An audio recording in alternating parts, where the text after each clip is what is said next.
If you will tell me I'm the only one that you love, life could be a dream, sweetheart. Hello, hello again. Dores de cabeça que a gente só trata com medicamento, a gente está silenciando, ou seja, mandando o nosso corpo calar a boca para alguma coisa que ele está tentando te avisar e você não está dando muita bola.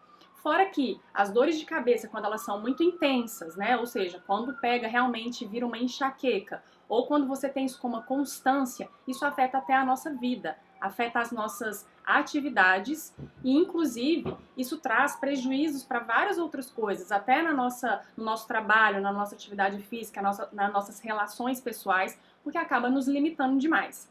Então vamos lá, sem muita delonga, quais são as origens da dor de cabeça? O que pode acontecer no nosso corpo que manda essa mensagem de dor? Então eu vou falar para vocês uma das principais causas das dores de cabeça e enxaqueca, que é o excesso de açúcar e o excesso de álcool.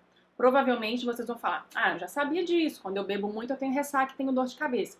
Mas é diferente, gente. O excesso de açúcar, às vezes, o que eu tô dizendo aqui, basta você comer doce no intervalo de uma refeição, sozinho, e às vezes nem é uma quantidade muito exagerada, e aquilo ali te dá um gatilho para dor de cabeça. Por que isso acontece? A mesma coisa com álcool. Às vezes você nem tomou uma quantidade exagerada de álcool para falar que realmente era uma ressaca, não ia ter outra saída. Às vezes você tomou uma dose ou tomou um drink, 2 cervejas, mas dependendo do momento e dependendo de como o seu corpo está funcionando, aquele ali pode ser um super gatilho para enxaqueca. Por que isso acontece? Quando a gente consome açúcar e álcool, a gente vai ativar ali uma via do nosso corpo aonde vai entrar muito cálcio e muito sódio nos nossos neurônios. Isso vai aumentar aí o que a gente fala de expressão, que é como se a gente acordasse algumas substâncias do nosso corpo que se chamam prostaglandinas do tipo 2 e elas ativam a dor. Essas prostaglandinas do tipo 2, inclusive, são ativadas também na nossa fase lá do período pré-menstrual, onde a gente tem muitas dores pré-menstruais, onde a gente tem muita cólica, muitas dores mamárias. São as mesmas substâncias ali que vão causar as dores de cabeça. Então, uma dica que eu dou para quem quer comer ali um doce ou um chocolate ou vai tomar um drink, primeiro, não bebam de estômago vazio, porque isso vai estimular mais ainda e vai facilitar mais ainda que quando o seu corpo entra em contato com o álcool, ele ativa esse sistema que eu acabei de falar e vai aí, se você tiver essa tendência até as dores de cabeça, vai ser um ativo para aquela dorzinha chata começar.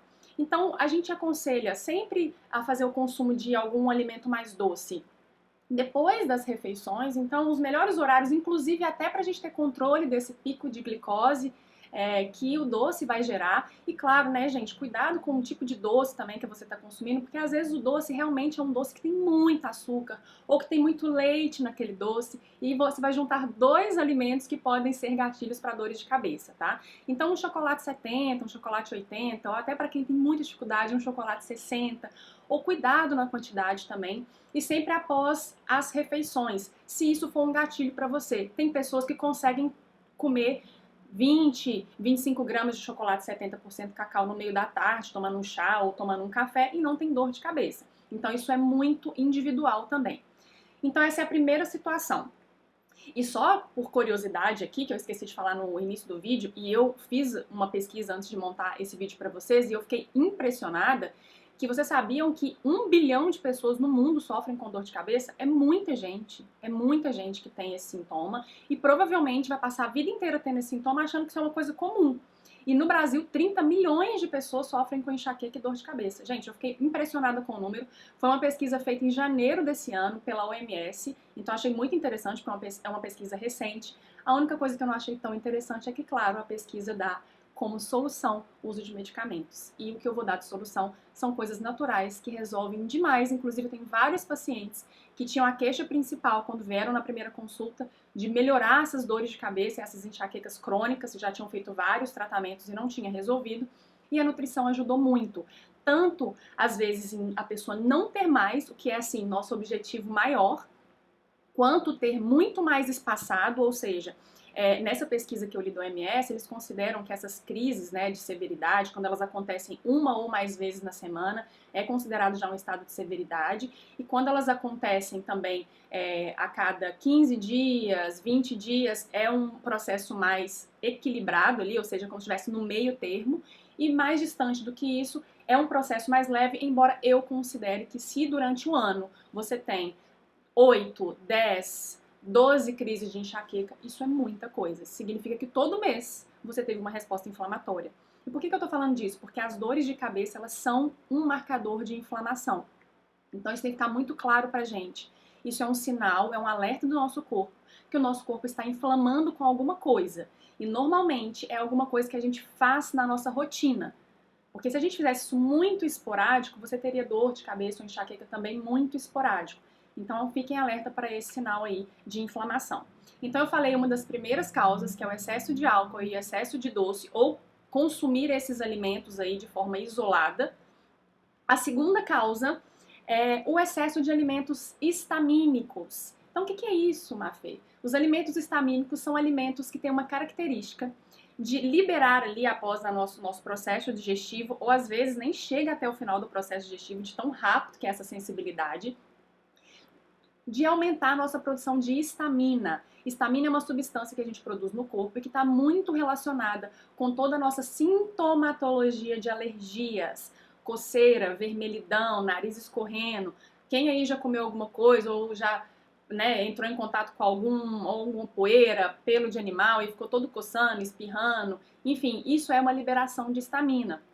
E existem alimentos que contribuem para ter essa liberação de histamina muito mais rápido.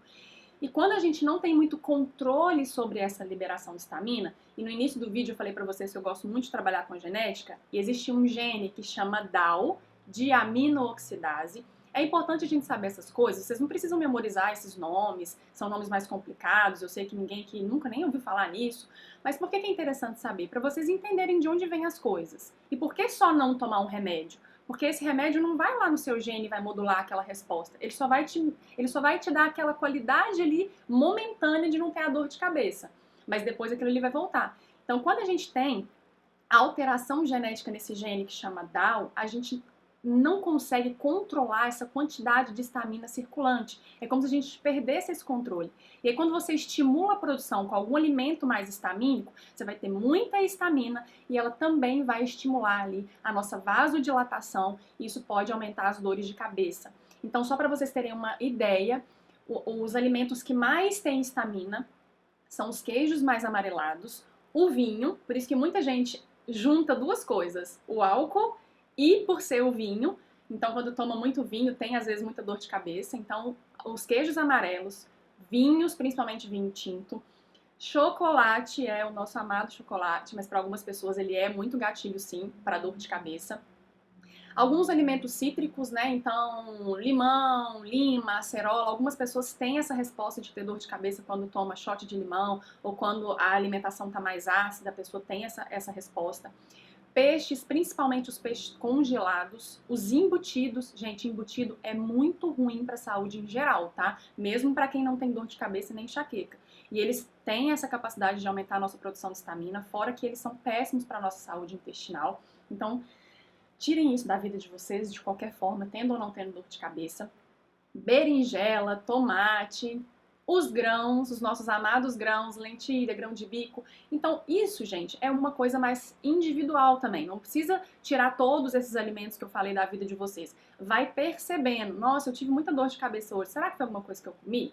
Será que foi algum... Eu vou dar outras situações. Será que essa dor tá constante porque eu tô com algum outro problema? E aí eu vou colocar mais situações para você ir se identificando. Então cuidado com esses alimentos porque eles são extremamente histamínicos e eles vão aumentar a chance de você ter dor de cabeça e enxaqueca. Beleza? If you will tell me I'm the only one that you love, life could be a dream, sweetheart. Hello.